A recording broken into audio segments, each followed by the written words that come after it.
Nouveau scandale de pédophilie dans l'Église catholique aux États-Unis. Une enquête des services du procureur de Pennsylvanie, publiée mardi, a mis au jour des abus sexuels perpétrés par plus de 300 prêtres prédateurs, et couverts par l'Église catholique de cet État, dont ont été victimes au moins 1000 enfants. Le rapport final de 900 pages PDF, qui a été rédigé par un jury populaire auquel avaient été soumises les conclusions de l'enquête, indique que quasiment tous les cas allégués sont aujourd'hui frappés par la prescription et ne peuvent être poursuivis pénalement. 2 prêtres ont néanmoins été inculpés, l'un pour des agressions sexuelles répétées sur plusieurs enfants, dont les plus récentes remontent à 2010.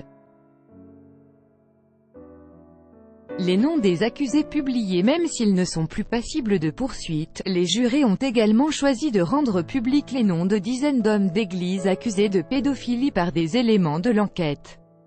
Le rapport évoque des agressions sexuelles dont certaines victimes présumées avaient moins de 10 ans.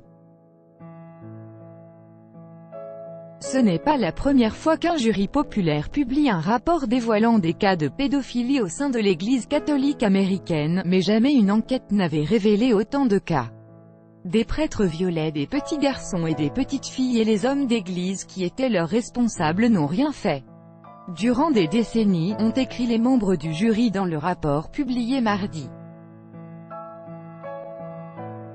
Loi du silence. Malgré des réformes institutionnelles, les hauts responsables de l'Église ont le plus souvent échappé à leurs responsabilités, poursuit le rapport. Des évêques et des cardinaux ont, pour l'essentiel, été protégés, beaucoup, dont certains sont nommés dans ce rapport, ont été promus. Tant que cela ne change pas, nous pensons qu'il est trop tôt pour refermer le chapitre des scandales sexuels de l'Église catholique.